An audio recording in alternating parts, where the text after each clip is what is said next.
O Grande Conflito. Capítulo 21. A causa da degradação atual. Ao pregar a doutrina do Segundo Advento, Guilherme Miller e seus companheiros haviam trabalhado com o único propósito de despertar os homens ao preparo para o juízo. Tinham procurado acordar os que professavam a religião para a verdadeira esperança da Igreja e levá-los a sentir a necessidade de uma experiência cristã mais profunda. Trabalhavam também para acordar os não conversos ao dever de imediato arrependimento e conversão a Deus. Não faziam tentativas para converter os homens a uma seita ou partido em matéria de religião. Daí o trabalharem em todas as facções e seitas sem interferências com sua organização ou disciplina. Em todos os meus trabalhos, disse Miller, nunca tive o desejo ou o pensamento de criar qualquer interesse separado do das denominações existentes ou de beneficiar uma em detrimento de outra. Pensava em beneficiar a todas. Supondo que todos os cristãos se regozijassem com a perspectiva da vinda de Cristo e que os que não viam as coisas como eu as via não haveriam por isso de menosprezar os crentes nesta doutrina, não pensei em qualquer necessidade de reuniões separadas. Todo o meu objetivo se concentrava no desejo de converter almas a Deus, cientificar o mundo do juízo vindouro e induzir meus semelhantes a fazer o preparo de coração que os habilitaria a encontrar-se com seu Deus em paz. A grande maioria dos que se converteram pelos meus trabalhos uniram-se às várias igrejas existentes. Memórias de Guilherme Miller, Bliss. Como sua obra tendia a edificar as igrejas, foi por algum tempo olhada com favor. Mas, decidindo-se os pastores e os dirigentes religiosos contra a doutrina da segunda vinda de Cristo e desejando suprimir toda agitação a respeito, não somente se opuseram a ela do púlpito, mas também negaram a seus membros o privilégio de assistir a pregações sobre o assunto ou mesmo falar de tal esperança nas reuniões de oração da igreja. Assim, encontraram-se os crentes em grande provação e perplexidade. Amavam suas igrejas e repugnavam-lhes o separar-se delas. Mas, como vissem suprimido o testemunho da palavra de Deus e negado o direito de investigar as profecias, compreenderam que a lealdade para com o Senhor lhes vedava a submissão. Não poderiam considerar os que procuravam excluir o testemunho da palavra de Deus como constituindo a Igreja de Cristo coluna e base da verdade. Daí, os se sentirem justificados em desligar-se dessas congregações. No verão de 1844, aproximadamente 50.000 se retiraram das igrejas. Por esse tempo, uma assinalada mudança se presenciou na maioria das igrejas dos Estados Unidos. Havia muitos anos se vinha verificando uma conformação cada vez maior, gradual mas constante, com as práticas e costumes do mundo e, bem assim, um declínio correspondente da verdadeira vida espiritual.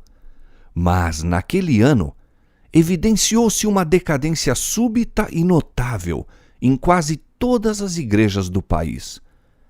Se bem que ninguém parecesse capaz de indicar a causa, o fato em si mesmo era largamente notado e comentado tanto pela imprensa como do púlpito.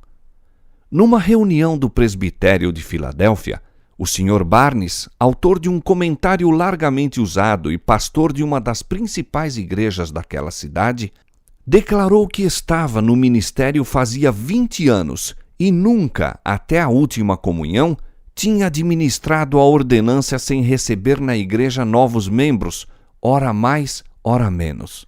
Agora, acrescentou, não há despertamento nem conversões, tampouco se evidencia crescimento em graça por parte dos que professam a religião e ninguém chegava ao seu gabinete de estudo a fim de falar a respeito da salvação da alma. Com o prosperar dos negócios e as brilhantes perspectivas do comércio e da indústria, aumentou o espírito de mundanismo. Isto se dá com todas as denominações. No mês de fevereiro do mesmo ano, o professor Finney do Colégio Oberlin disse: "Temos tido perante o Espírito o fato de que, em geral, as igrejas protestantes de nosso país são como tais, ou apáticas ou hostis a quase todas as reformas morais da época. Há algumas exceções, todavia insuficientes para que isso deixe de ser geral. Nota-se, além disso, a falta quase universal de influência revivificadora nas igrejas.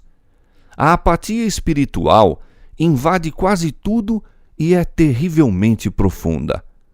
Assim testifica a imprensa religiosa de todo o país. Quase que geralmente, os membros da igreja estão se tornando seguidores da moda. Dão mãos aos descrentes nas reuniões de prazer, nas danças, nas festas, etc. Mas não necessitamos de nos expandir nesse assunto lastimável. Basta que as provas se intensifiquem e se despenhem pesadamente sobre nós para mostrar que as igrejas em geral se estão degenerando lamentavelmente. Elas se têm afastado muito do Senhor, que se retirou delas." E um escritor no Religious Telescope testificou: "Nunca testemunhamos declínio religioso tão generalizado como no presente. Em verdade, a igreja deveria despertar e pesquisar a causa desta situação aflitiva, pois, como aflito é que deveria ser encarado este estado de coisas por todo aquele que ama a Sião. Quando nos lembramos de quão poucos e espaçados casos de verdadeira conversão existem, e da insolência e obstinação dos pecadores, quase sem precedentes, exclamamos como que involuntariamente: esqueceu-se Deus de ser misericordioso? Ou está fechada a porta da graça? Semelhante condição nunca prevalecera sem causa na própria igreja. As trevas espirituais que caem sobre as nações, igrejas e indivíduos são devidas não à retirada arbitrária do socorro da graça divina por parte de Deus, mas à negligência ou rejeição da luz divina por parte dos homens. Exemplo frisante desta verdade vê-se na história do povo judeu no tempo de Cristo. Pelo apego ao mundo e esquecimento de Deus e sua palavra, tornou-se-lhes obscurecido o entendimento e o coração mundano e sensual. Daí estarem em ignorância quanto ao advento do Messias e, em seu orgulho e incredulidade, rejeitarem o Redentor. Mesmo assim, Deus não privou a nação judaica do conhecimento das bênçãos da salvação ou de participar delas. Aqueles, porém, que rejeitaram a verdade, perderam todo o desejo do dom do céu. Tinham posto as trevas pela luz e a luz pelas trevas, até que a luz que neles estava se tornou em trevas. E quão grandes eram as trevas! Convém à política de Satanás que os homens conservem as formas da religião, embora falte o espírito da piedade vital. Depois de terem rejeitado o Evangelho, os judeus continuaram zelosamente a manter seus antigos ritos. Preservavam com rigor o exclusivismo nacional, ao mesmo tempo em que não podiam deixar de admitir que a presença de Deus não mais era entre eles manifesta. A profecia de Daniel apontava tão insofismavelmente para o tempo da vinda do Messias e tão diretamente lhes predizia sua morte, que eles desacoroçoavam o estudo dessa profecia e, finalmente, os rabis pronunciaram a maldição sobre todos os que tentassem uma contagem do tempo. Em sua cegueira e impenitência, o povo de Israel tem permanecido por 1900 anos indiferente ao misericordioso oferecimento de salvação, despreocupado das bênçãos do Evangelho, como solene e terrível advertência do perigo de rejeitar a luz do céu. Onde quer que exista causa idêntica, os mesmos efeitos se seguirão. Aquele que deliberadamente abafa as convicções do dever, pelo fato de se achar este em conflito com as tendências pessoais, perderá finalmente a faculdade de discernir a verdade do erro. Obscurece-se o entendimento, a consciência se torna calejada, o coração endurecido e a alma se separa de Deus. Onde a mensagem da verdade divina é desdenhada e tratada levianamente, ali a igreja se envolve em trevas. Esfriam a fé e o amor, entram a separação e a discórdia. Os membros da igreja centralizam seus interesses e energias em empreendimentos mundanos e os pecadores se tornam endurecidos em sua impenitência. A mensagem do primeiro anjo de Apocalipse 14, anunciando a hora do juízo de Deus e apelando para os homens a fim de o temer e adorar, estava destinada a separar o povo professo de Deus das influências corruptoras do mundo e despertá-lo a fim de ver seu verdadeiro estado de mundanismo e apostasia. Deus enviou à igreja, nesta mensagem, uma advertência que, se fosse aceita, teria corrigido os males que a estavam apartando dele. Houvessem os homens recebido a mensagem do céu, humilhando o coração perante o Senhor, buscando com sinceridade o preparo para estar em pé em sua presença, o Espírito e poder de Deus ter-se-iam manifestado entre eles. A igreja, de novo, teria atingido o bendito estado de unidade, fé e amor que houve nos dias apostólicos, em que era um o coração e a alma dos crentes e anunciavam com ousadia a palavra de Deus, dias em que acrescentava o Senhor à igreja aqueles que se haviam de salvar. Atos capítulo 4, versos 32 e 31, capítulo 2, verso 47. Recebesse o professo povo de Deus a luz tal como lhe refugie da sua palavra e alcançaria a unidade por que Cristo orou, a qual o apóstolo descreve como a unidade do Espírito pelo vínculo da paz. Há, diz ele, um só corpo e um só Espírito, como também fostes chamados em uma só esperança da vossa vocação, um só Senhor, uma só fé, um só batismo. Efésios capítulo 4, versos 3 a 5. Foram estes os benditos resultados fruídos pelos que aceitaram a mensagem adventista. Vieram de denominações várias e as barreiras denominacionais foram arremessadas ao chão. Credos em conflito eram reduzidos a átomos. A esperança de um milênio terreal, em desacordo com a Escritura Sagrada, foi posta de lado e corrigidas opiniões falsas sobre o segundo advento. Varridos o orgulho e a conformação ao mundo, repararam-se injustiças, os corações se uniram na mais doce comunhão e o amor e a alegria reinaram supremos. Se esta doutrina fez isto pelos poucos que a receberam, o mesmo teria feito a todos se todos a houvessem recebido. Mas as igrejas em geral não aceitaram a advertência. Os pastores, que como atalaias sobre a casa de Israel, deveriam ter sido os primeiros a discernir os sinais da vinda de Jesus, não quiseram saber a verdade, quer pelo testemunho dos profetas, quer pelos sinais dos tempos. À medida que as esperanças e ambições mundanas lhes encheram o coração, arrefeceram o amor para com Deus e a fé em sua palavra.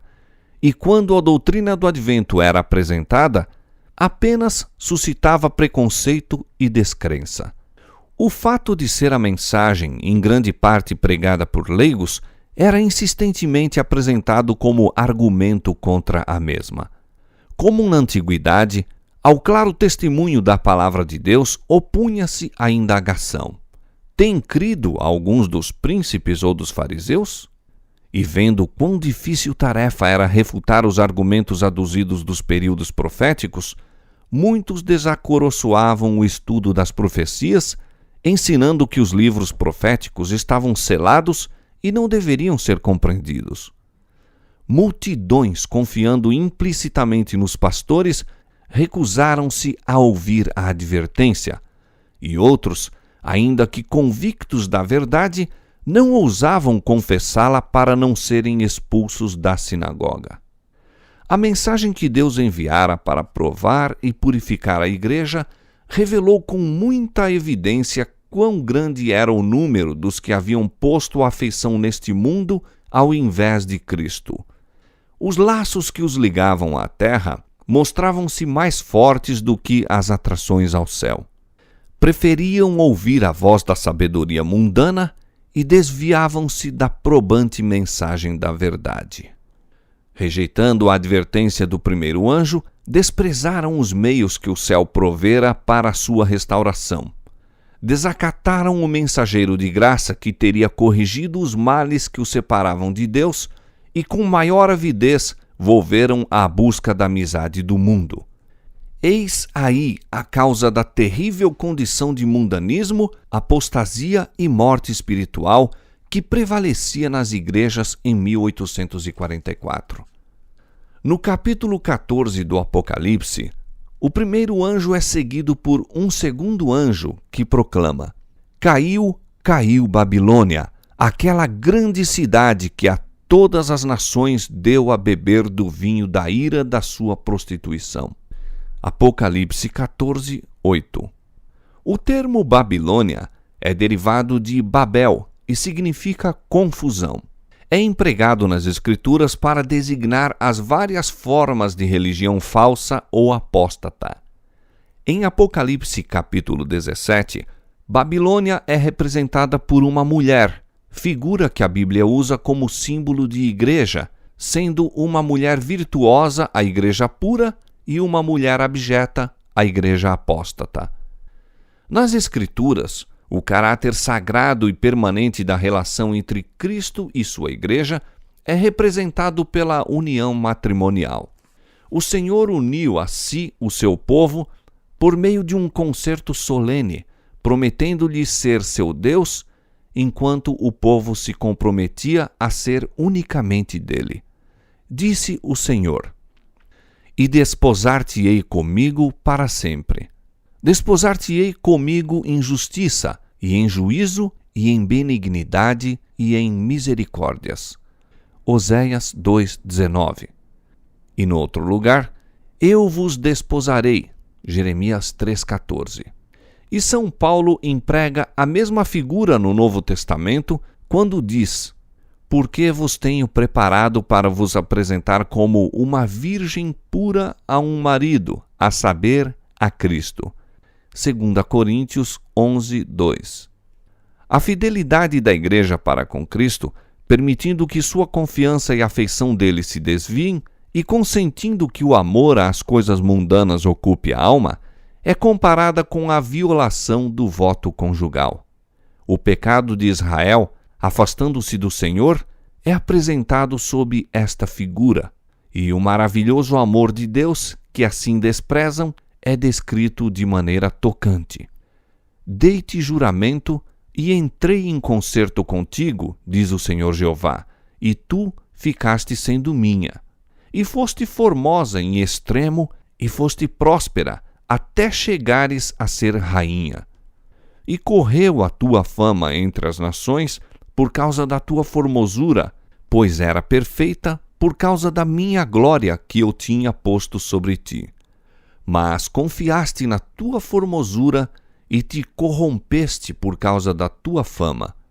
Como a mulher se aparta aleivosamente do seu companheiro, assim aleivosamente te houveste comigo, ó casa de Israel, diz o Senhor. Como a mulher adúltera que, em lugar de seu marido, recebe os estranhos. Ezequiel capítulo 16, verso 8, versos 13 a 15 e verso 32, e Jeremias capítulo 3, verso 20. No Novo Testamento, expressão muito semelhante é dirigida aos professos cristãos que buscam a amizade do mundo, de preferência ao favor de Deus. Diz o apóstolo São Tiago: Adúlteros e adúlteras, não sabeis vós que a amizade do mundo é inimizade contra Deus? Portanto, qualquer que quiser ser amigo do mundo, constitui-se inimigo de Deus.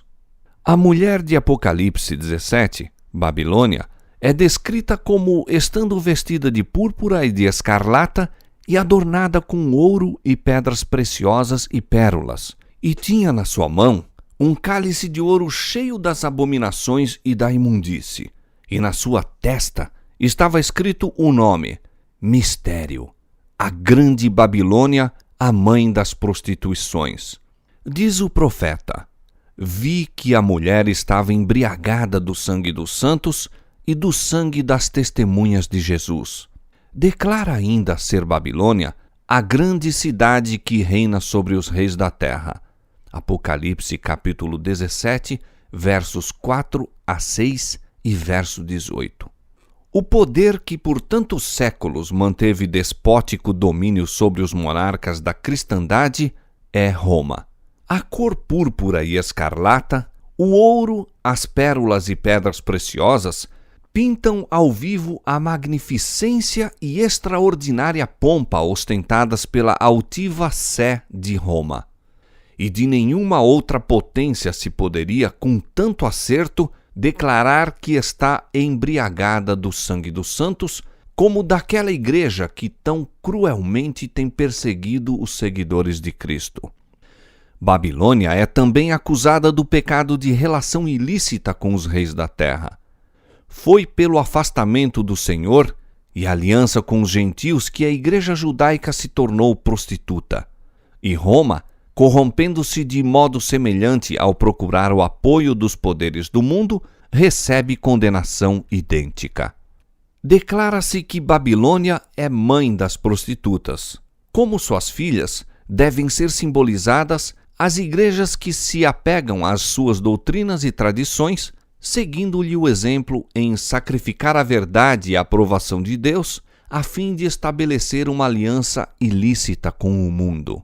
A mensagem de Apocalipse 14, anunciando a queda de Babilônia, deve aplicar-se às organizações religiosas que se corromperam. Visto que esta mensagem se segue à advertência acerca do juízo, deve ser proclamada nos últimos dias. Portanto, não se refere apenas à Igreja de Roma, pois que esta igreja tem estado em condição decaída há muitos séculos. Demais, no capítulo 18 do Apocalipse, o povo de Deus é convidado a sair de Babilônia. De acordo com esta passagem, muitos do povo de Deus ainda devem estar em Babilônia. E em que corporações religiosas se encontrará hoje a maior parte dos seguidores de Cristo? Sem dúvida, nas várias igrejas que professam a fé protestante.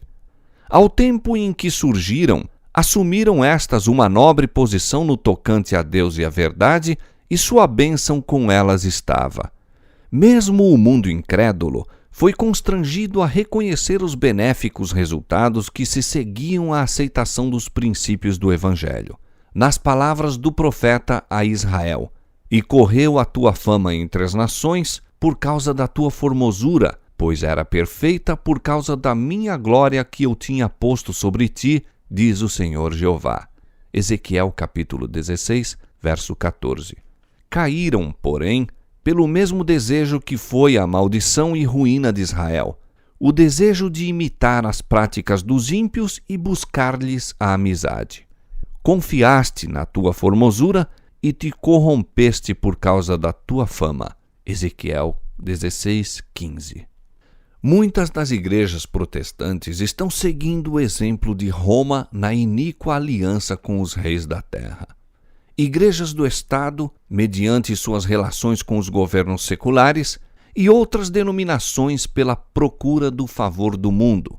E o termo Babilônia, confusão, pode apropriadamente aplicar-se a estas corporações. Todas professam derivar suas doutrinas da Escritura Sagrada e, no entanto, estão divididas em quase inúmeras seitas com credos e teorias grandemente contraditórios. Além da pecaminosa união com o mundo, as igrejas que se separaram de Roma apresentam outras características desta. Uma obra católica romana argumenta que, se a Igreja de Roma foi culpada de idolatria com relação aos santos, sua filha, a Igreja Anglicana, tem a mesma culpa, pois tem 10 igrejas dedicadas a Maria para uma dedicada a Cristo. E o Dr. Hopkins, no Tratado sobre o Milênio, declara: não há motivo para se considerar o espírito e prática anticristãos como sendo restritos aos que hoje se chama a Igreja de Roma. Nas igrejas protestantes, muito se encontra do anticristo e longe estão de se acharem completamente reformadas das corrupções e impiedade. Com respeito à separação da Igreja Presbiteriana da de Roma, escreve o Dr. Guthrie: há 300 anos, nossa Igreja, com uma Bíblia aberta em seu estandarte e ostentando esta divisa, examinai as Escrituras, saiu das portas de Roma. Faz logo a significativa pergunta: saíram de Babilônia limpos? A Igreja Anglicana, diz Spurgeon, parece estar profundamente minada pelo sacramentarismo, mas os dissidentes parecem quase tão contaminados pela incredulidade filosófica quanto ela. Aqueles de quem esperávamos melhores coisas estão se desviando um a um dos fundamentos da fé. O coração da Inglaterra mesmo, creio eu, está completamente carcomido por uma condenável incredulidade que ousa, todavia, ir ao púlpito e intitular-se cristã. Qual foi a origem desta grande apostasia? Como, a princípio, se afastou a Igreja da simplicidade do Evangelho, conformando-se com as práticas do paganismo, a fim de facilitar a aceitação da doutrina cristã pelos pagãos. O apóstolo São Paulo, em seus dias, declarou: já o mistério da injustiça opera, segundo Tessalonicenses 2:7. Durante a vida dos apóstolos, a Igreja permaneceu relativamente pura, mas, pelo fim do 2º século, a maioria das igrejas tomou nova forma. Desapareceu a primitiva simplicidade e, insensivelmente, ao baixarem ao túmulo os velhos discípulos, seus filhos, juntamente com os novos conversos, puseram-se à frente da causa e lhe deram novo molde. Para conseguir conversos, aviltou-se o elevado estandarte da fé cristã e, como resultado, uma inundação pagã invadindo a igreja trouxe consigo seus costumes, práticas e ídolos.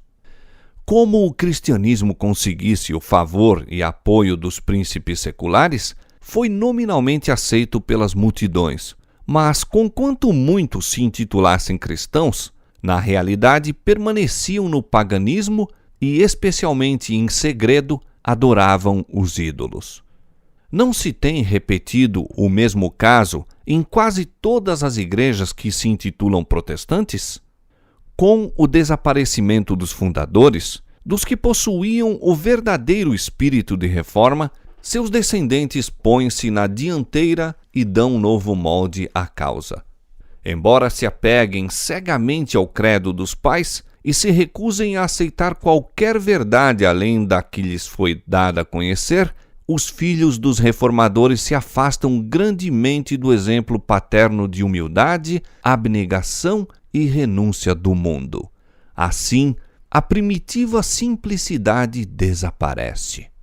Um dilúvio de mundanismo invade a igreja e leva consigo seus costumes, práticas e ídolos.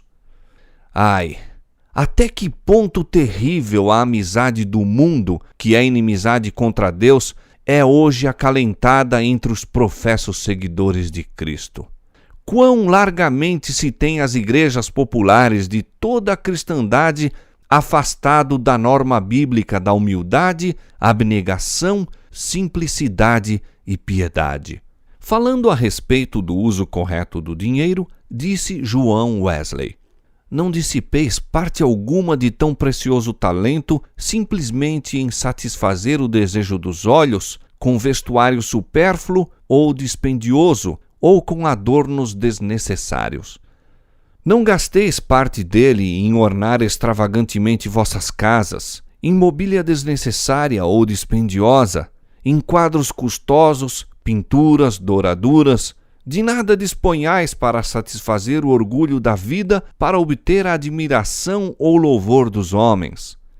Tanto quanto fizeres bem a ti mesmo, falarão bem de ti os homens. Tanto quanto vos vistais de púrpura e de linho finíssimo, e vivais todos os dias regalada e resplendidamente, não há dúvida de que muitos aplaudirão vossos gastos elegantes, vossa generosidade e hospitalidade, mas não compreis tão caro o aplauso. Estai antes contentes com a honra que vem de Deus. Entretanto, em muitas igrejas de nosso tempo, este ensino é desatendido. Professar uma religião tornou-se moda no mundo. Governantes, políticos, advogados, médicos, negociantes aderem à igreja como o meio de alcançar o respeito e confiança da sociedade e promover os seus próprios interesses mundanos. Procuram, destarte, encobrir sob o manto do cristianismo todas as suas transações injustas. As várias corporações religiosas, robustecidas com a riqueza e influência dos mundanos batizados, mais ainda se empenham em obter maior popularidade e proteção. Pomposas igrejas, embelezadas de maneira a mais extravagante, erguem-se nas movimentadas avenidas. Os adoradores vestem-se com luxo e de acordo com a moda. Elevado salário é pago ao talentoso pastor para entreter e atrair o povo. Seus sermões não devem tocar nos pecados populares, mas deverão ser suaves e agradáveis aos ouvidos da aristocracia. Deste modo, ímpios de elevada posição são alistados nos registros da Igreja e os modernos pecados escondidos sob o véu da piedade.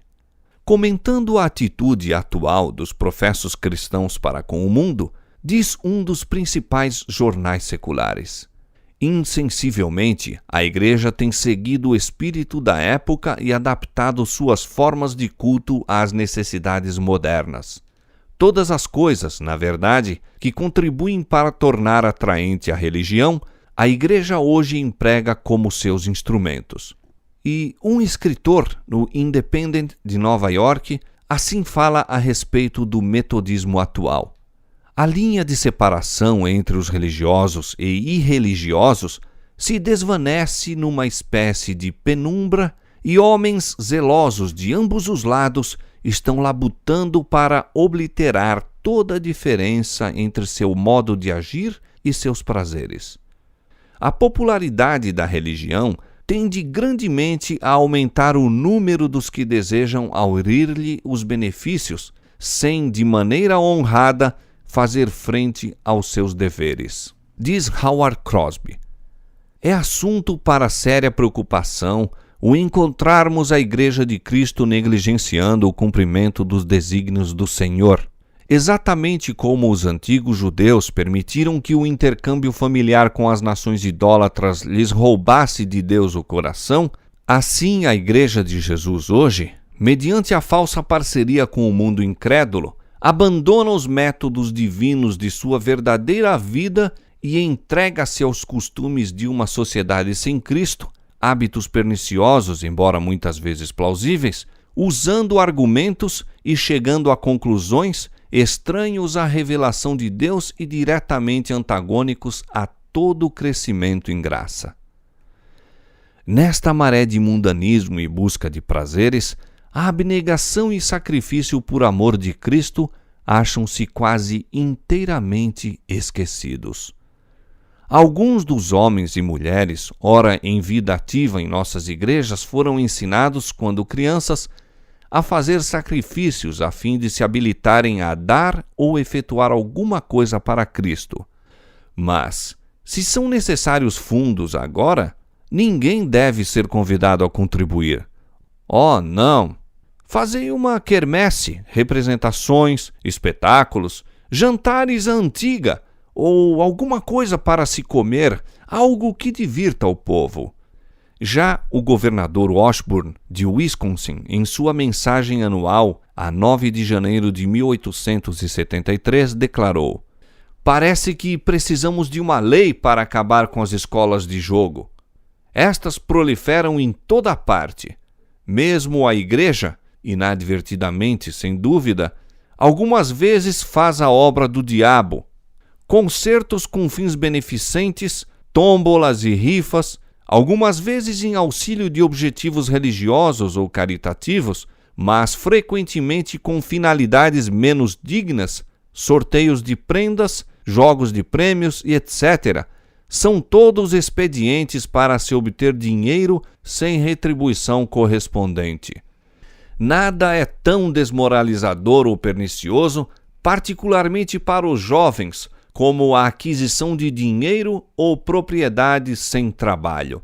Se pessoas respeitáveis se empenham nessas empresas de azar e acalmam a consciência com o pensamento de que o dinheiro se destina a um bom fim, não é para se estranhar que a juventude do Estado, tão a miúdo, caia nos hábitos que com quase toda certeza a tornarão afeiçoada aos jogos de azar.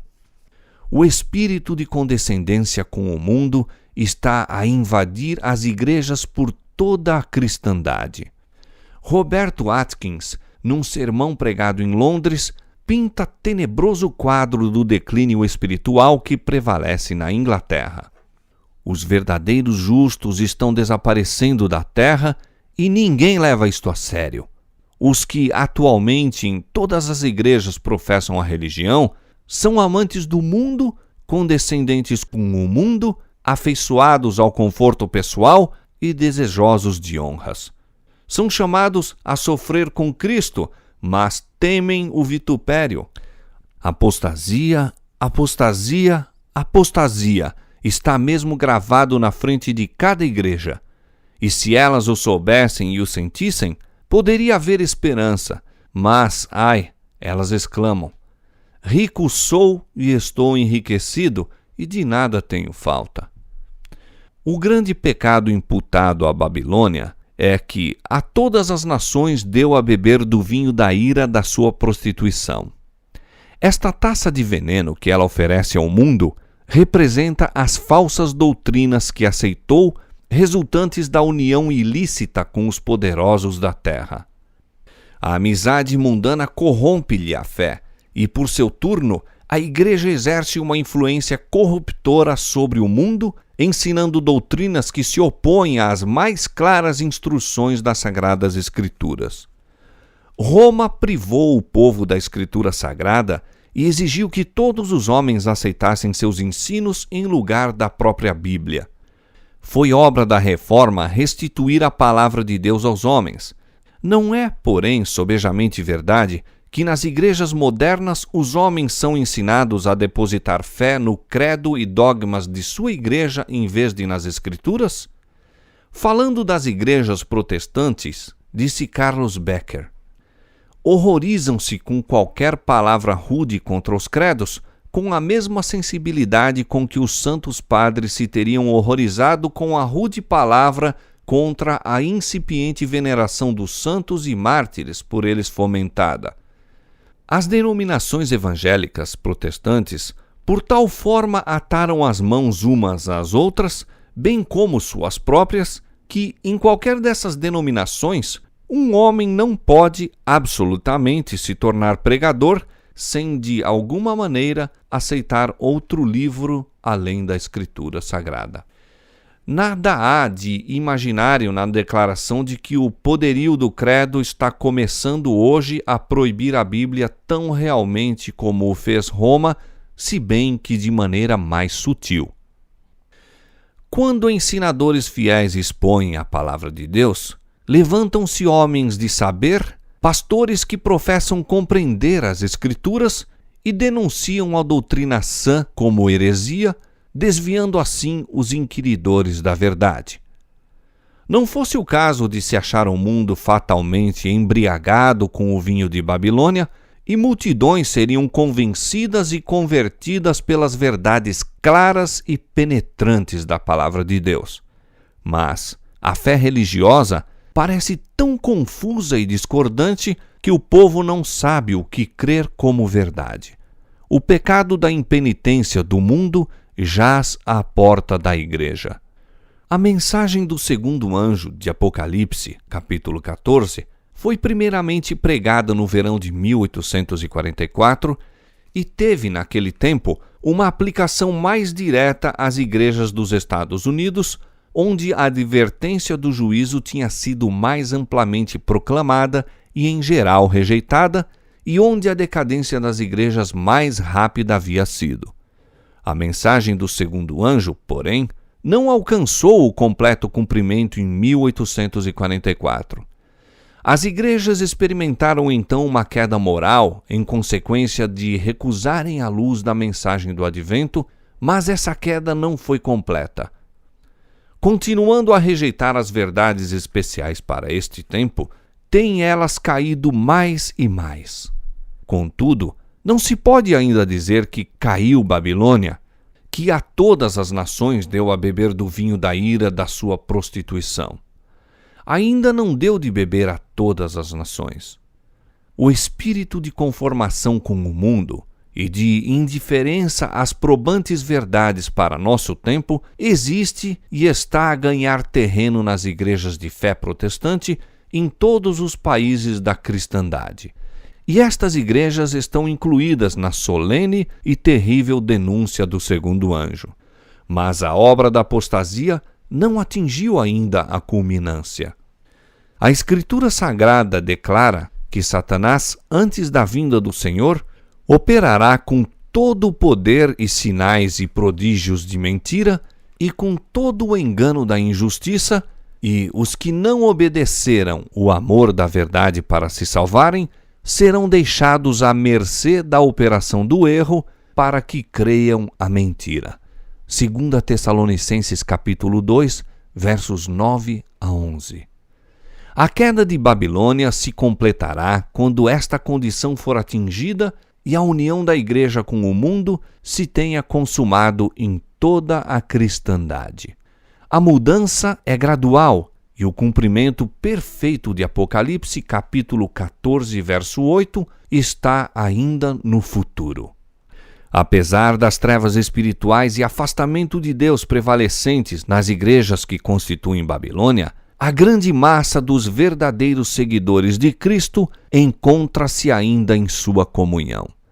Muitos deles há que nunca souberam das verdades especiais para este tempo. Não poucos se acham descontentes com sua atual condição e anelam mais clara luz. Debalde olham para a imagem de Cristo nas igrejas a que estão ligados.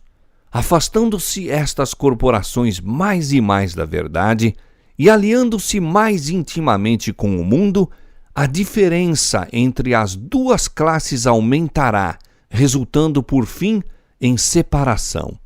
Tempo virá em que os que amam a Deus acima de tudo não mais poderão permanecer unidos aos que são mais amigos dos deleites do que amigos de Deus, tendo aparência de piedade, mas negando a eficácia dela.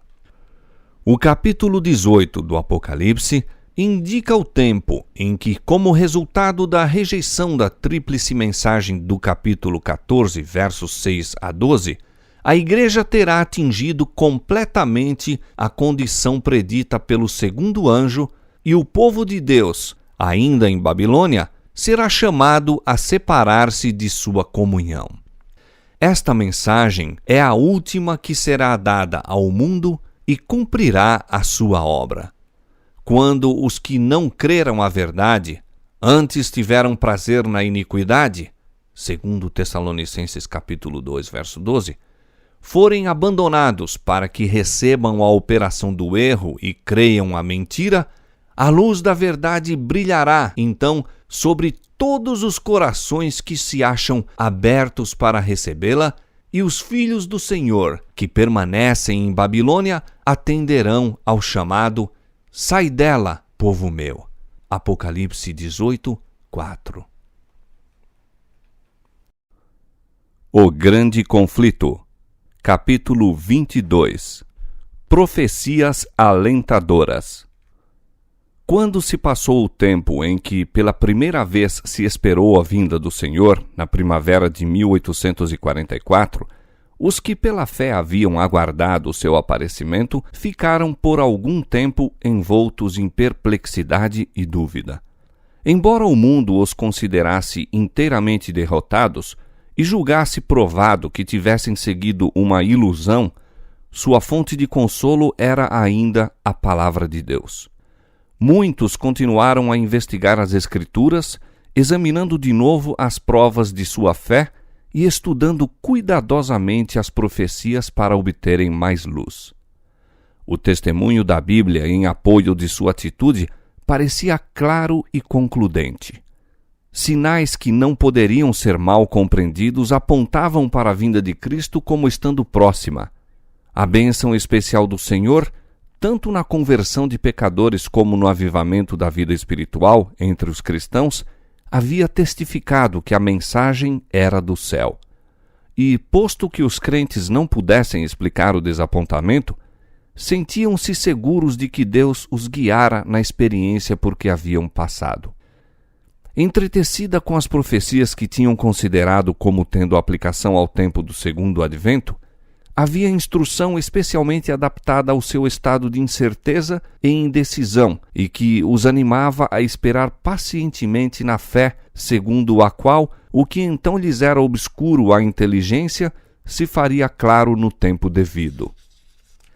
Entre estas profecias estava a de Abacuque, capítulo 2, versículo 1 a 4.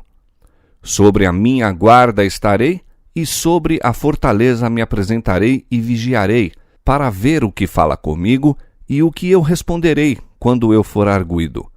Então o Senhor me respondeu e disse: Escreve a visão, e torna-a bem legível sobre tábuas, para que a possa ler o que correndo passa.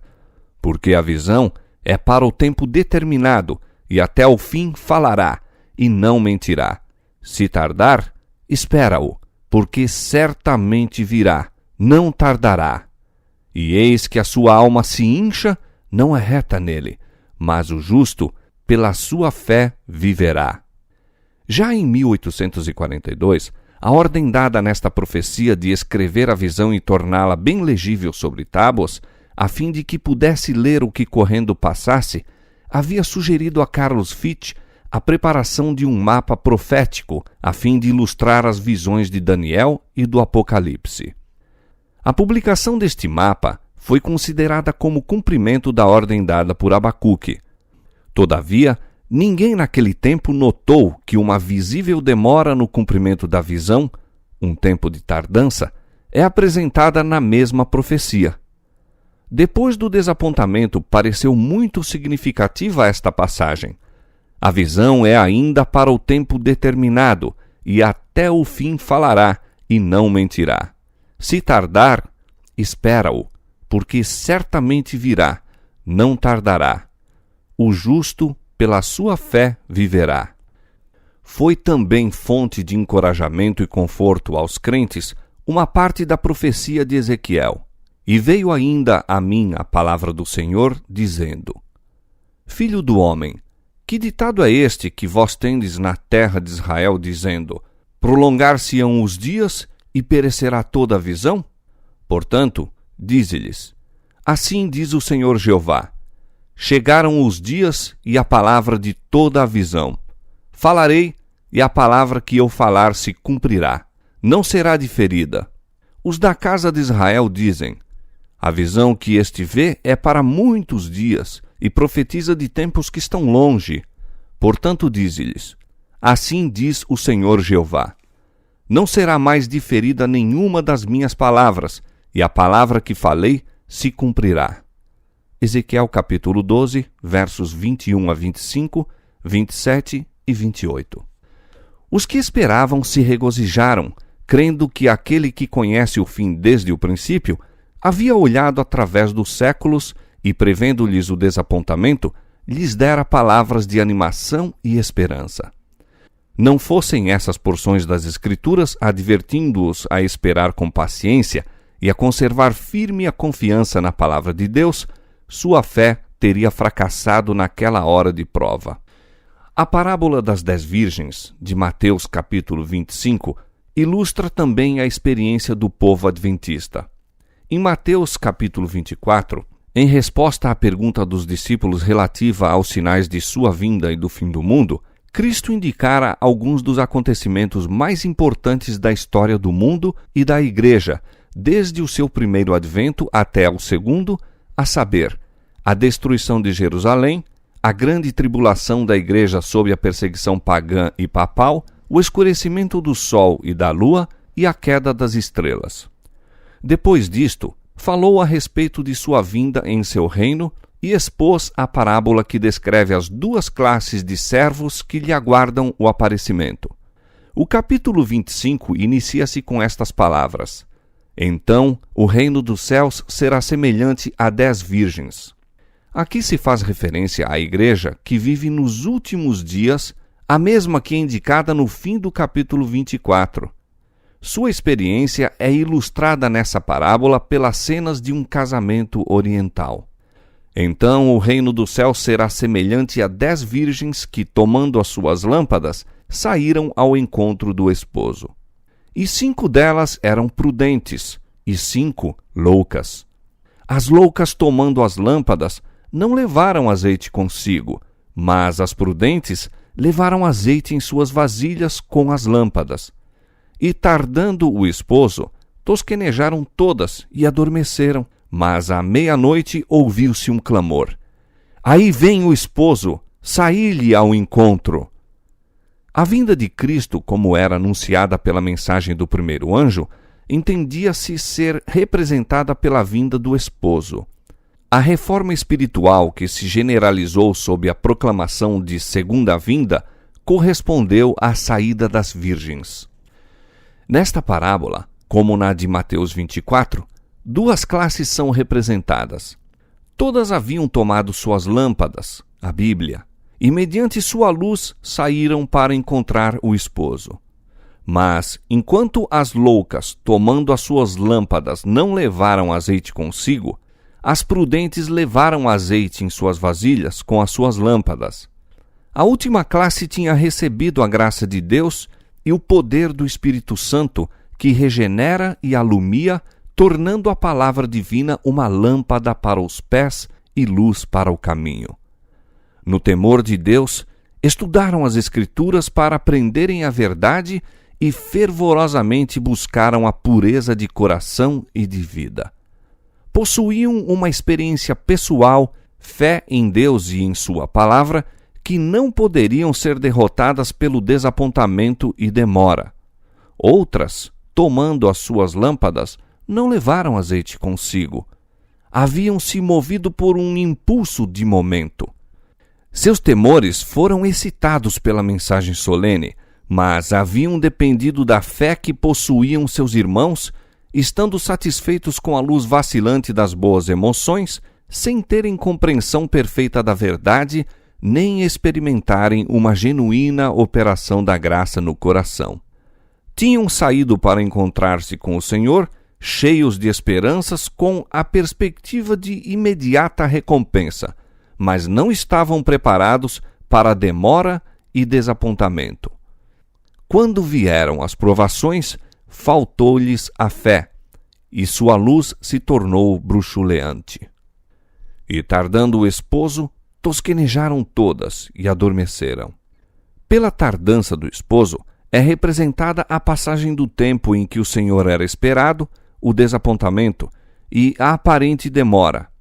Neste tempo de incerteza, o interesse dos que eram superficiais e não de todo sinceros começou logo a vacilar, arrefecendo seus esforços.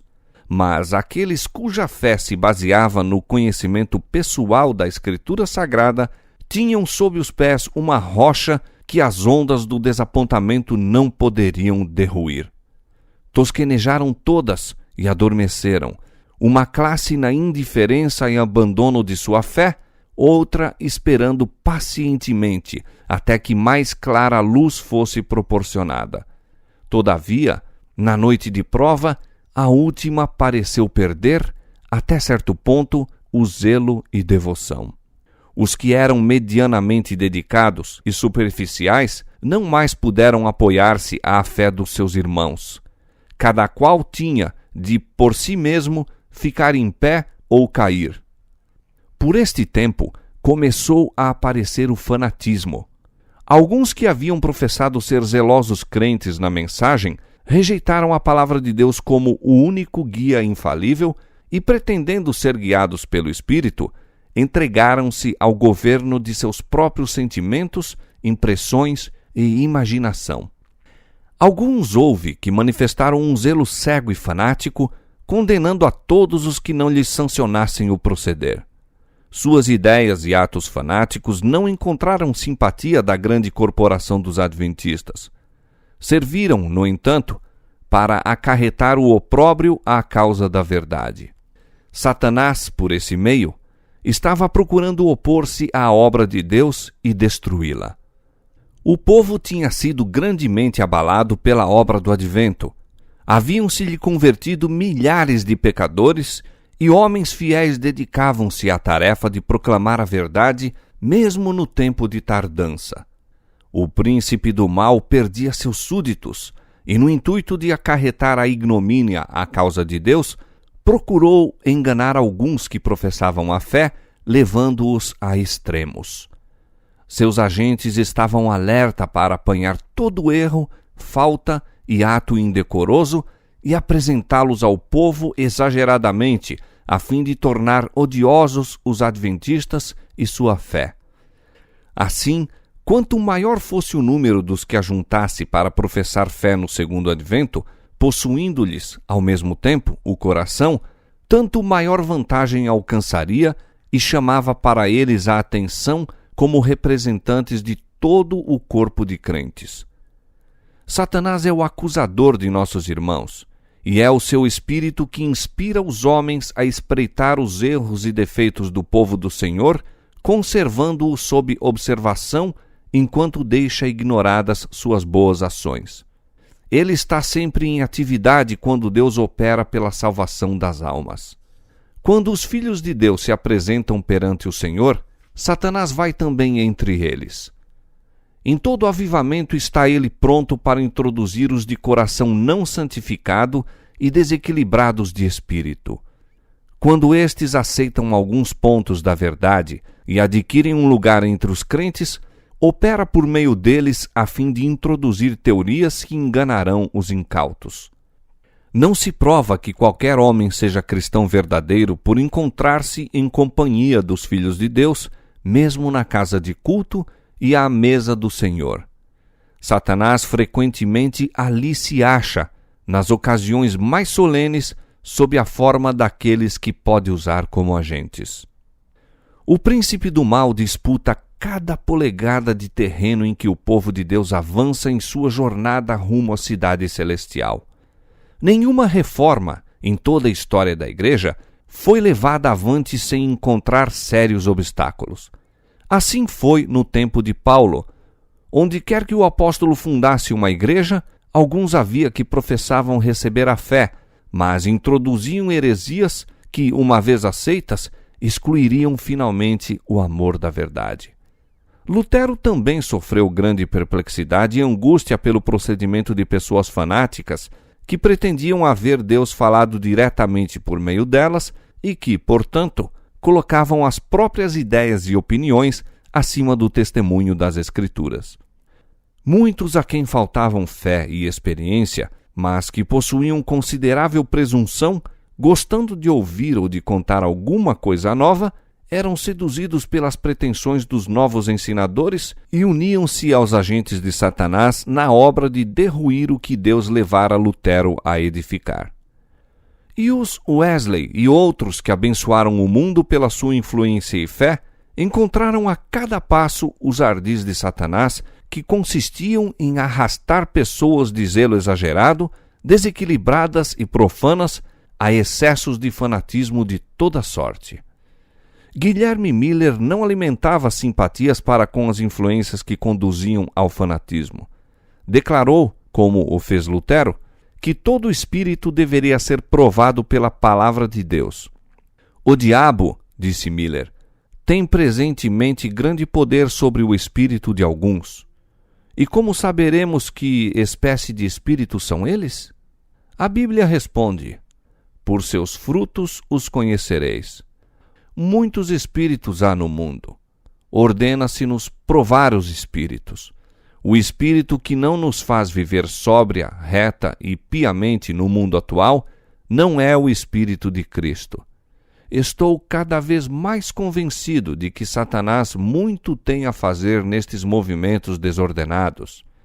Entre nós, muitos que pretendem ser inteiramente santificados seguem as tradições dos homens e visivelmente se tornam tão ignorantes acerca da verdade como outros que não têm semelhantes pretensões.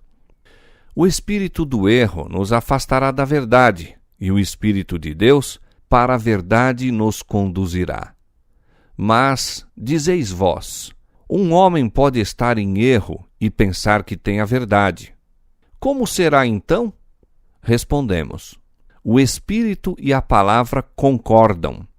Se um homem julga a si mesmo pela palavra de Deus e acha perfeita harmonia em toda a palavra, deve então crer que tem a verdade. Mas, se descobre que o espírito pelo qual se conduz não se harmoniza com todo o conteúdo da lei ou do livro de Deus, ande com cuidado, para que não suceda a ser preso na cilada do diabo. Tenho muitas vezes obtido mais provas de uma piedade interior por meio de um olhar iluminado, um rosto umedecido, uma fala embargada, do que todo o ruído da cristandade. Nos dias da Reforma, os inimigos desta assacavam todos os males do fanatismo aos mesmos que estavam a trabalhar com todo o afã para combatê-lo. Idêntico proceder adotaram os oponentes do movimento adventista. E não contentes com torcer e exagerar os erros dos extremistas e fanáticos, faziam circular boatos desfavoráveis que não tinham os mais leves traços de verdade. Essas pessoas eram movidas pelo preconceito e o ódio. Sua paz se perturbava pela proclamação de que Cristo estava às portas. Temiam fosse verdade e, contudo, esperavam que o não fosse, e este era o segredo da luta que moviam contra os adventistas e sua fé.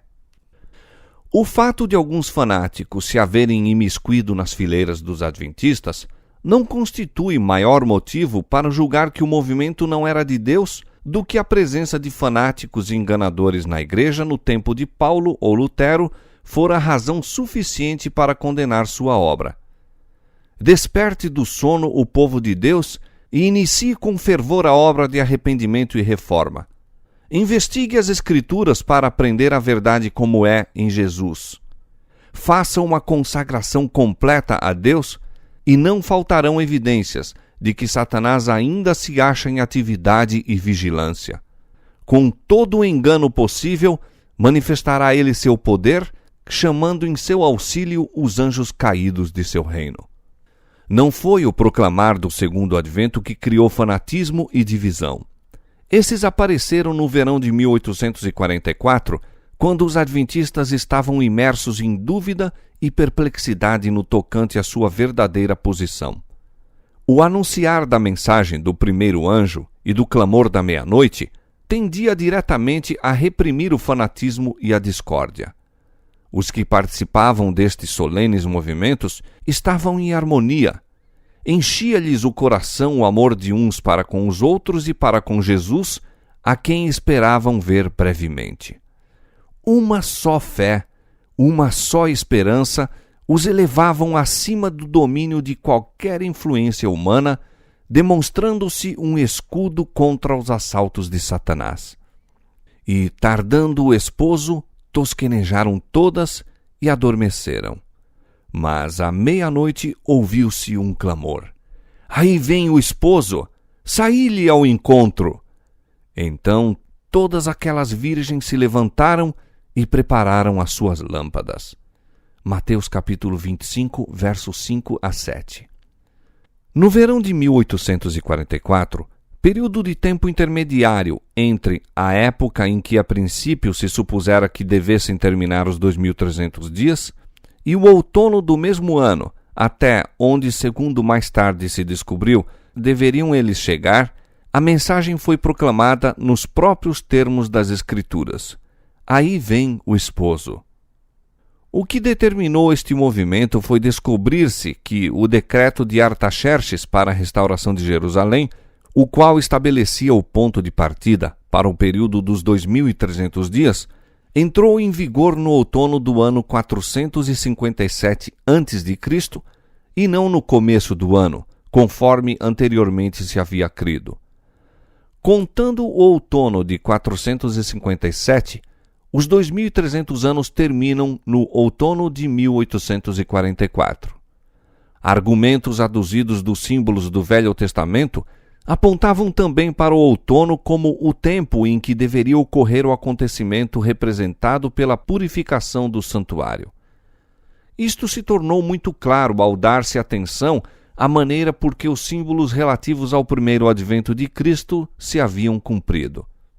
A morte do Cordeiro Pascal era sombra da morte de Cristo. Diz Paulo: Cristo, nossa Páscoa, foi sacrificado por nós. 1 Coríntios capítulo 5, verso 7. O molho das primícias, que por ocasião da Páscoa era movido perante o Senhor, simbolizava a ressurreição de Cristo. Falando da ressurreição do Senhor e de todo o seu povo, diz Paulo: Cristo, as primícias, depois os que são de Cristo na sua vinda. 1 Coríntios capítulo 15, verso 23. Semelhante ao molho que era agitado, constituído pelos primeiros grãos amadurecidos que se colhiam antes da ceifa, Cristo é as primícias da ceifa imortal de resgatados, que por ocasião da ressurreição futura serão recolhidos ao celeiro de Deus. Aqueles símbolos se cumpriram, não somente quanto ao acontecimento, mas também quanto ao tempo. No dia 14 do primeiro mês judaico, no mesmo dia e mês em que, durante 15 longos séculos, o Cordeiro Pascal havia sido morto, Cristo, tendo comido a Páscoa com os discípulos, instituiu a solenidade que deveria comemorar sua própria morte como o Cordeiro de Deus que tira o pecado do mundo. Naquela mesma noite, ele foi tomado por mãos ímpias para ser crucificado e morto.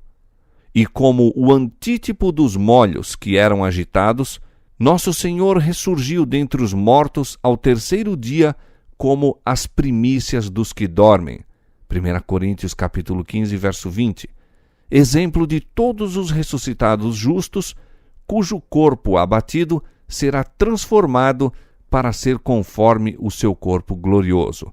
Filipenses capítulo 3, verso 21. De igual maneira, os tipos que se referem ao segundo advento devem cumprir-se ao tempo designado no culto simbólico. No cerimonial mosaico, a purificação do santuário, ou o grande dia da expiação, ocorria no 10º dia do 7º mês judaico, Levítico capítulo 16, versos 29 a 34, dia em que o sumo sacerdote, tendo feito expiação por todo Israel, e assim removido seus pecados do santuário, saía e abençoava o povo. Destarte, acreditava-se que Cristo, nosso sumo sacerdote, apareceria para purificar a terra pela destruição do pecado e pecadores e glorificar com a imortalidade a seu povo expectante. O 10º dia do 7º mês, o grande dia da expiação, tempo da purificação do santuário, que no ano 1844 caía no dia 22 de outubro, foi considerado como o tempo da vinda do Senhor. Isto estava de acordo com as provas já apresentadas de que os 2.300 dias terminariam no outono e a conclusão parecia irresistível. Na parábola de Mateus, capítulo 25, o tempo de espera e sono é seguido pela vinda do esposo. Isto concordava com os argumentos que acabam de ser apresentados, tanto da profecia como dos símbolos. produziram profunda convicção quanto à sua veracidade, e o clamor da meia-noite foi proclamado por milhares de crentes. Semelhante à vaga da maré, o movimento alastrou-se pelo país. Foi de cidade em cidade, de aldeia em aldeia, e para os lugares distantes, no interior, até que o expectante povo de Deus ficou completamente desperto. Desapareceu o fanatismo ante essa proclamação, como a geada matutina perante o sol a erguer-se. Viram os crentes suas dúvidas e perplexidades removidas e a esperança e coragem animar-lhes o coração. A obra estava livre dos exageros que sempre se manifestam quando há arrebatamento humano sem a influência moderadora da palavra e do Espírito de Deus. Assemelhava-se no caráter aos períodos de humilhação e regresso ao Senhor que, entre o antigo Israel, se seguiam à mensagem de advertência por parte de seus servos.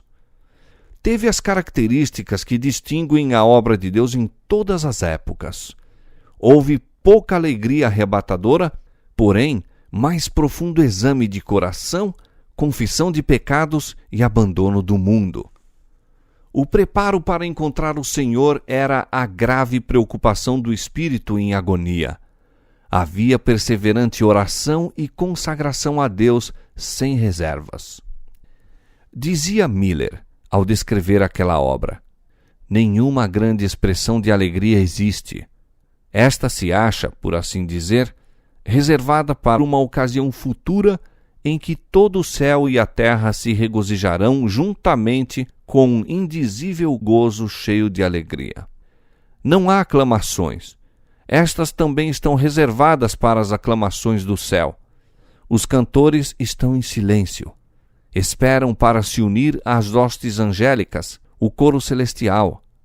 Não há divergência de sentimentos.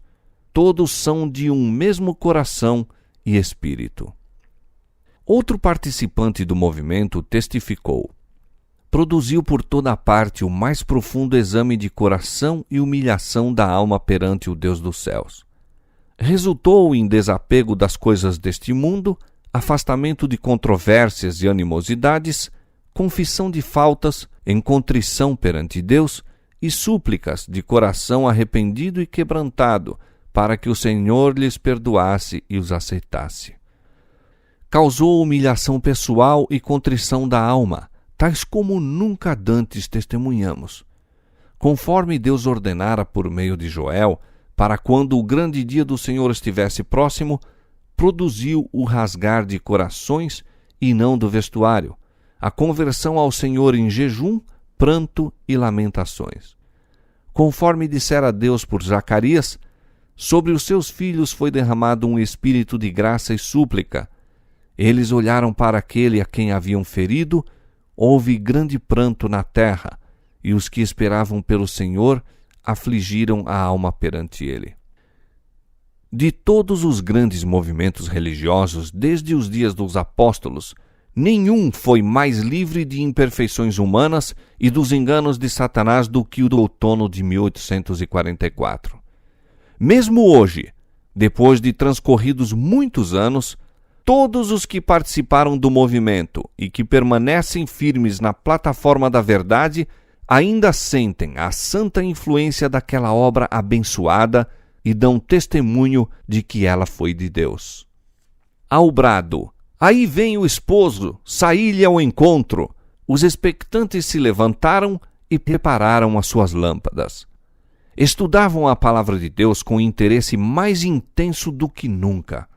Eram enviados anjos do céu para despertar os que se haviam desanimado e prepará-los para receber a mensagem. A obra não se mantinha pela ciência e saber dos homens, mas pelo poder de Deus. Não foram os mais talentosos os primeiros a ouvir e obedecer à chamada, mas os mais humildes e dedicados. Lavradores deixaram as colheitas nos campos, mecânicos depuseram as ferramentas e com lágrimas e regozijo saíram a dar a advertência. Os que anteriormente haviam dirigido a causa foram dos últimos a unir-se a este movimento. As igrejas, em geral, fecharam as portas a esta mensagem e numeroso grupo dos que a receberam cortou sua ligação com elas. Na providência de Deus, esta proclamação se uniu com a mensagem do segundo anjo, conferindo poder à obra. A mensagem "Aí vem o esposo" não era tanto uma questão de argumento, se bem que a prova das Escrituras fosse clara e concludente. Ia com ela um poder impulsor que movia a alma. Não havia discussão nem dúvidas. Por ocasião da entrada triunfal de Cristo em Jerusalém, o povo que de todas as partes do país se congregara a fim de solenizar a festa foi em tropel ao Monte das Oliveiras e, unindo-se à multidão que acompanhava a Jesus, deixou-se tomar pela inspiração do momento e ajudaram a avolumar a aclamação. Bendito o que vem em nome do Senhor. Mateus 21, 9. De modo semelhante, os incrédulos que se congregaram nas reuniões adventistas, alguns por curiosidade, outros meramente com o fim de ridicularizar, sentiram o poder convincente que acompanhava a mensagem "Aí vem o esposo". Naquele tempo houve fé que atraía resposta à oração, fé que tinha em vista a recompensa. Como aguaceiros sobre a terra sedenta, o Espírito de graça descia aos que ardorosamente o buscavam. Os que esperavam em breve estar face a face com seu Redentor sentiram uma solene e inexprimível alegria. O poder enternecedor do Espírito Santo conferiu aos fiéis rica medida de bênçãos, sensibilizando-lhes o coração. Cuidadosa e solenemente, os que receberam a mensagem chegaram ao tempo em que esperavam encontrar-se com o Senhor. Sentiam como primeiro dever, cada manhã, obter a certeza de estar aceitos por Deus. De corações intimamente unidos, oravam muito uns com os outros e uns pelos outros. A fim de ter comunhão com Deus, reuniam-se muitas vezes em lugares isolados e dos campos ou dos bosques as vozes de intercessão ascendiam ao céu. A certeza da aprovação do Salvador era-lhes mais indispensável do que o pão cotidiano. E se alguma nuvem lhes toldava o espírito, não descansavam enquanto não fosse dissipada. Sentindo o testemunho da graça perdoadora, almejavam contemplar aquele que de sua alma era amado. Mas, de novo estavam destinados ao desapontamento. O tempo de expectação passou e o Salvador não apareceu. Com inabalável confiança tinham aguardado sua vinda e agora experimentavam o mesmo sentimento de Maria quando, indo ao túmulo do Salvador e encontrando o vazio, exclamou em pranto: "Levaram o meu Senhor e não sei onde o puseram." João 20, 13. Um sentimento de terror, o receio de que a mensagem pudesse ser verdadeira, servira algum tempo de restrição ao mundo incrédulo. Passado o que foi o tempo, esse sentimento não desapareceu de pronto. A princípio não ousaram exultar sobre os que foram decepcionados, mas, como sinais nenhuns da ira de Deus se vissem, perderam os temores e reencetaram a exprobração e o ridículo. Numerosa classe que tinha professado crer na próxima vinda do Senhor renunciou à fé. Alguns que se sentiam muito confiantes ficaram tão profundamente feridos em seu orgulho que pareciam estar a fugir do mundo. Como outrora Jonas, queixavam-se de Deus e preferiam a morte à vida. Os que haviam baseado sua fé nas opiniões de outrem e não na palavra de Deus, achavam-se agora novamente prontos para mudar de ideias. Os escarnecedores ganharam para suas fileiras os fracos e covardes, e todos estes se uniram para declarar que não mais havia motivos de receios ou expectação. O tempo havia passado, o Senhor não viera, e o mundo poderia permanecer o mesmo por milhares de anos. Os crentes fervorosos e sinceros haviam abandonado tudo por Cristo, desfrutando sua presença como nunca dantes. Conforme acreditavam, tinham dado o último aviso ao mundo, e esperando serem logo recebidos na companhia do Divino Mestre e dos anjos celestiais, tinham-se em grande parte retirado da companhia dos que não receberam a mensagem. Com intenso desejo haviam eles orado: Vem, Senhor Jesus, e vem presto. Mas ele não viera. E agora, assumir de novo o fardo pesado dos cuidados e perplexidades da vida, suportar as exprobrações e zombarias de um mundo escarnecedor, era uma terrível prova de fé e paciência. Todavia, este desapontamento não foi tão grande como o que experimentaram os discípulos por ocasião do primeiro advento de Cristo.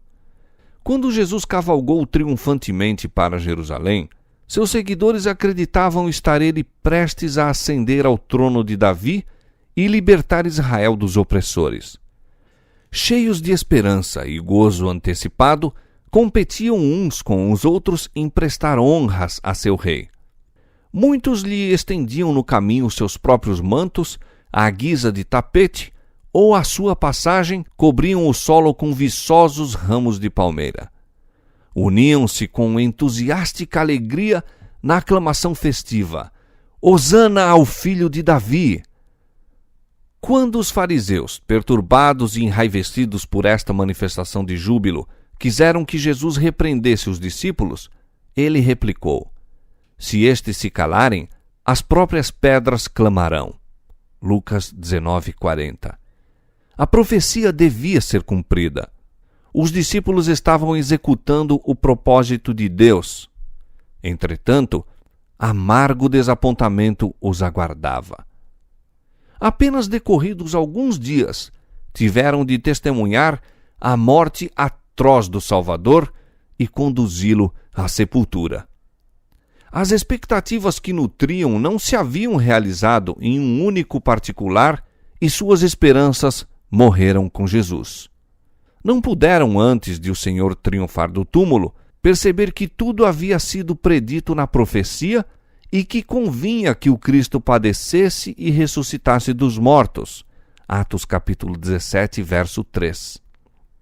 500 anos antes, o Senhor declarara pelo profeta Zacarias: Alegra-te muito, ó filha de Sião, exulta, ó filha de Jerusalém, eis que o teu rei virá a ti, justo e salvador, pobre e montado sobre um jumento, sobre um asninho, filho de jumenta. Zacarias capítulo 9, verso 9. Não teriam os discípulos cumprido esta profecia se compreendessem que Cristo se encaminhava para o julgamento e a morte. De igual maneira, Miller e seus companheiros cumpriram a profecia e proclamaram a mensagem que a inspiração predissera, mas não o teriam feito se tivessem compreendido completamente as profecias que indicavam o seu desapontamento e outra mensagem a ser pregada a todas as nações antes que o Senhor viesse. As mensagens do primeiro e segundo anjos foram dadas no tempo devido e cumpriram a obra a que foram por Deus designadas. O mundo estivera a olhar, na expectativa de que, se o tempo passasse e Cristo não aparecesse, todo o sistema do adventismo seria abandonado. Mas, enquanto muitos, sob forte tentação, deixaram a fé, alguns houve que permaneceram firmes.